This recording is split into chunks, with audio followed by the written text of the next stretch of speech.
Good morning, students. My name is Pandeep Kaur from California Public School. Hope all of you are fine. Now let's start today's topic.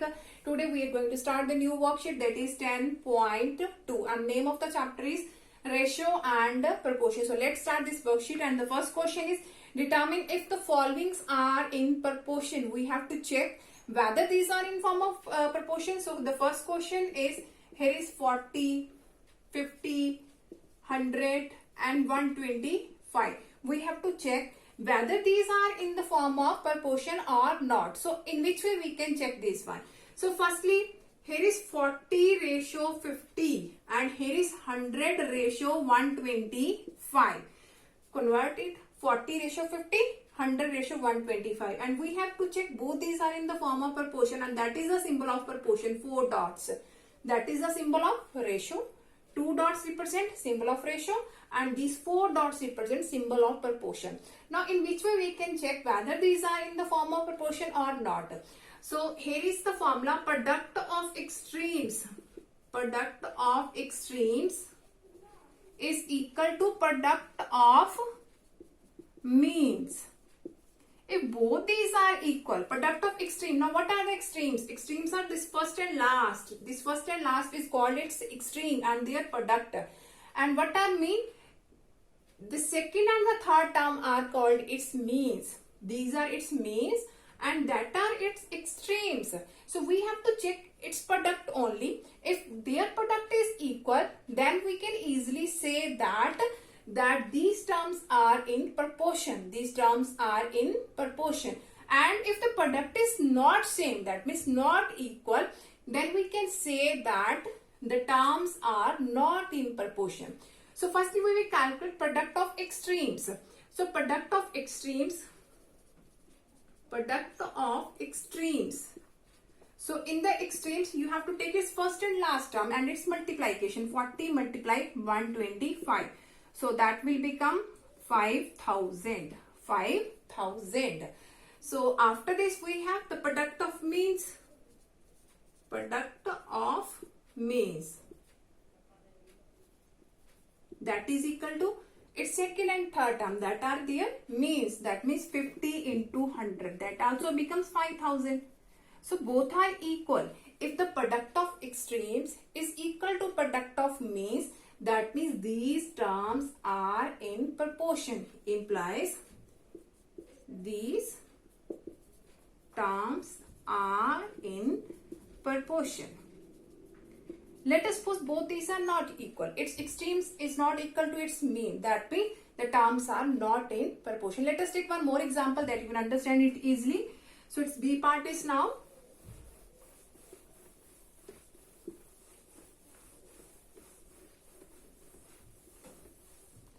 So in the B part we have here it is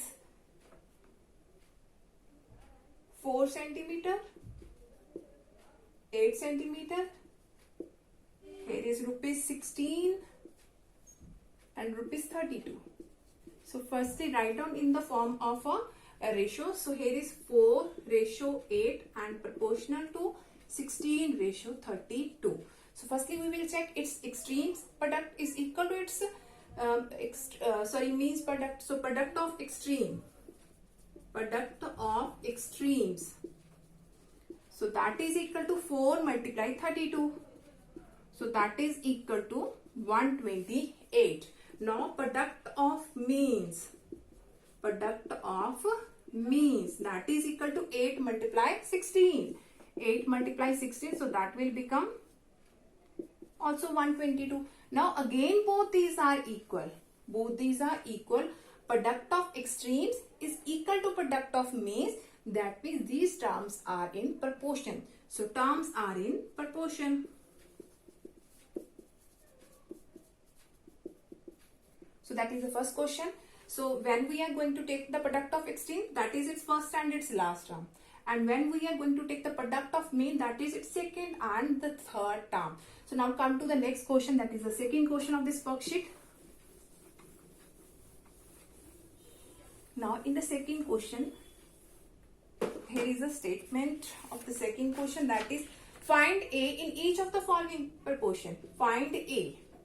and here is a proportion, that is A ratio 85, and here is proportion symbol 57 ratio 95. Now these are in proportion. If these are in proportion, that means product of extremes is equal to product of its means. So here we can apply product of extremes is equal to product of means. Product of means. So what are its extremes? That is A, and here is 95. That means A multiply 95 is equal to, now its means are 85 and 57. So 85 multiply 57. Now we have to find the value of A. So value of A is equal to 85 multiply 57. Now 95 is multiplied in this side, and in this side it will be divided. So you have to calculate here yourself what is the value of A. What is the value of A? So in the similar way you have to calculate its another parts also.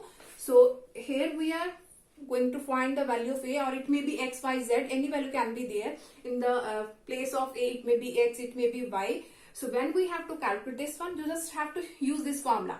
Product of extreme equal to product of means. After that you have to write down the values, and you can easily find out what is the value of A. Now come to the next question of this worksheet. Okay, now the next question is find the mean proportion between 4 and 16. We have to calculate the mean proportion between 4 and 16. So in which way we can calculate the mean proportion? So here is 4 and 16. 4 and 16.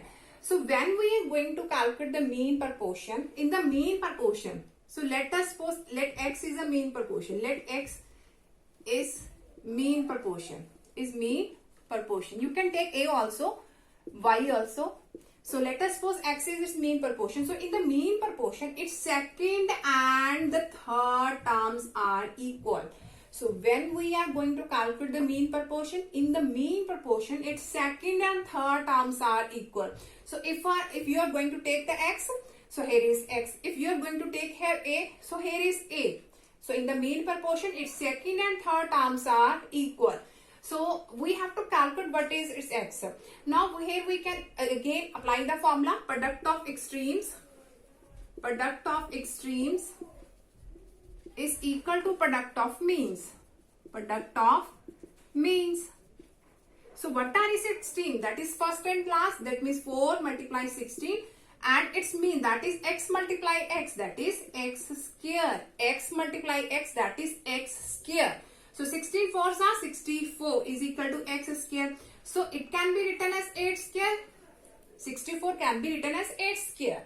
So by comparing both these ones, so the value of X is equal to 8. Value of X is equal to 8. Here is X square. 64 can be written as 8 square. So by comparing both these one, here is square, that means both these are also equal because powers are equal. So bases are also equal. That means 8 is equal to X. So the value of its mean proportion is nothing but 8. Now come to the next question of this worksheet. Okay, now the next question is if the numbers 18, 6 and A are in continued proportion. In continued proportion, what is the value of A? So here is the number 18, 6 and A. So in the continued proportion, its second and third terms are also same. So here is second term, that means its third term is also 6. In the continued proportion, second and third terms are same. So here is the first term, here is the second term. So after that there will be the third term because I have said that second and third terms are same in the continued proportion also. So here is 18 ratio 6 proportion, third is also 6 and here is ratio A. So here is in the continued proportion, second and third terms are similar. So here is 6. That means its third term is also 6. So again we can apply the formula. Product of extremes. Product of extremes is equal to product of means. Product of means. So what are its extremes? That is 18 and A. So 18 multiply A is equal to, its means are 6 and 6. That means 6 multiply 6. So A is equal to 6 6 are 36 divided by 18 is multiplied in this side and in this side it will be divided. So the value of A is 18 twos are 36. That means the value of A is equal to 2. Hope so that all of you have been clear about in which way we can solve all these types of question related to the proportion. Now for tomorrow we'll discuss the remaining portion of this worksheet. Thank you so much everyone.